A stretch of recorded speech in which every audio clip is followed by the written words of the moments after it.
ரோமர் 4ஆம் அதிகாரம். அப்படியானால் நம்முடைய தகப்பனாகிய ஆபிரகாம் மாம்சத்தின்படி என்னத்தை கண்டடைந்தான் என்று சொல்லுவோம்.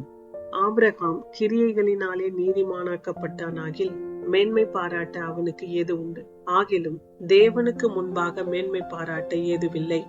வேத வாக்கியம் என்ன சொல்லுகிறது? ஆபிரகாம் தேவனை விசுவாசித்தான், அது அவனுக்கு நீதியாக எண்ணப்பட்டது என்று சொல்லுகிறது. கிரியை செய்கிறவனுக்கு வருகிற கூலி கிருபை என்று எண்ணப்படாமல் கடன் என்று எண்ணப்படும்.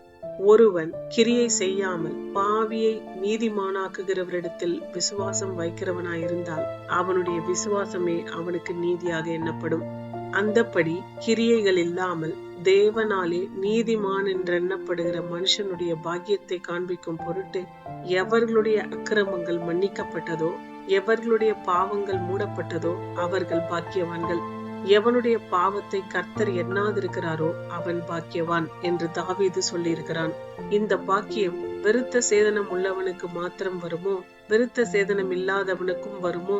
ஆபிரகாமுக்கு விசுவாசம் நீதியாக எண்ணப்பட்டது என்று சொல்லுகிறோமே, அது எப்பொழுது அவனுக்கு அப்படி எண்ணப்பட்டது? அவன் விருத்த சேதனம் உள்ளவனாய் இருந்த போதோ, விருத்த சேதனம் இல்லாதவனாய் இருந்த போதோ? விருத்த சேதனம் உள்ளவனாய் இருந்த போதல்ல, விருத்த சேதனம் இல்லாதவனாய் இருந்த போதே. மேலும் விருத்த சேதனம் இல்லாத காலத்தில் அவன் விசுவாசத்தினாலே அடைந்த நீதிக்கு முத்திரையாக விருத்த சேதனமாகிய அடையாளத்தை பெற்றான். விருத்த சேதனம் இல்லாதவர்களாய் விசுவாசிக்கிற யாவருக்கும் நீதி எண்ணப்படும் பொருட்டாக அவர்களுக்கு அவன் தகப்பனாயிருக்கும் படிக்கும்.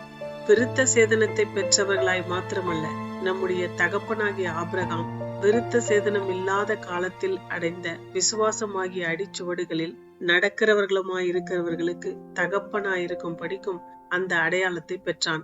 அன்றியும் உலகத்தை சுதந்தரிப்பான் என்கிற வாக்குத்தத்தம் ஆபிரகாமுக்காவது அவன் சந்ததிக்காவது நியாயப்பிரமாணத்தினால் கிடையாமல் விசுவாசத்தினால் வருகிற நீதியினால் கிடைத்தது. நியாயப்பிரமாணத்தை சார்ந்தவர்கள் சுதந்திரவாளிகளானால் விசுவாசம் வீணாய் போகும், வாக்குத்தத்தமும் அவமாகும். மேலும் நியாயப்பிரமாணம் கோபாக்கினியை உண்டாக்குகிறது. நியாயப்பிரமாணம் இல்லாவிட்டால் மீறுதலும் இல்லை. ஆதலால் சுதந்திரமானது கிருபையினால் உண்டாகிறதா இருக்கும்படிக்கு அது விசுவாசத்தினாலே வருகிறது.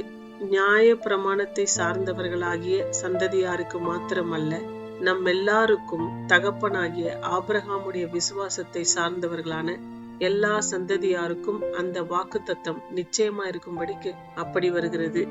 அநேக ஜாதிகளுக்கு உன்னை தகப்பனாக ஏற்படுத்தினேன் என்று எழுதியிருக்கிறபடி அவன் தான் விசுவாசித்தவருமாய் மரித்தோரை உயிர்ப்பித்து இல்லாதவைகளை இருக்கிறவைகளைப் போல் அழைக்கிறவருமாயிருக்கிற தேவனுக்கு முன்பாக நம் எல்லாருக்கும் தகப்பனானான். உன் சந்ததி இவ்வளவாயிருக்கும் என்று சொல்லப்பட்டபடியே தான் அநேக ஜாதிகளுக்கு தகப்பனாவதை நம்புகிறதற்கு ஏதுவில்லாதிருந்தும் அதை நம்பிக்கையோட விசுவாசித்தான். அவன் விசுவாசத்திலே பலவீனமாயிருக்கவில்லை. அவன் ஏறக்குறைய 100 வயதுள்ளவனாயிருக்கும் போது தன் சரீரம் செத்து போனதையும் சாராளுடைய கர்ப்பம் செத்து போனதையும் எண்ணாதிருந்தான். தேவனுடைய வாக்குத்தத்தத்தை குறித்து அவன் அவிசுவாசமாய் சந்தேகப்படாமல் தேவன் வாக்குத்தத்தம் பண்ணினதை நிறைவேற்ற வல்லவராயிருக்கிறார் என்று முழு நிச்சயமாய் நம்பி தேவனை மகிமைப்படுத்தி விசுவாசத்தில் வல்லவனானான். ஆகையால் அது அவனுக்கு நீதியாக எண்ணப்பட்டது. அது அவனுக்கு நீதியாக எண்ணப்பட்டது என்பது அவனுக்காக மாத்திரமல்ல, நமக்காகவும் எழுதப்பட்டிருக்கிறது. நம்முடைய கர்த்தராகிய இயேசுவை மரித்தோரிலிருந்து எழுப்பினவரை விசுவாசிக்கிற நமக்கும் அப்படியே எண்ணப்படும். அவர் நம்முடைய பாவங்களுக்காக ஒப்பு கொடுக்கப்பட்டும் நாம் நீதிமான்களாக்கப்படுவதற்காக எழுப்பப்பட்டும் இருக்கிறார்.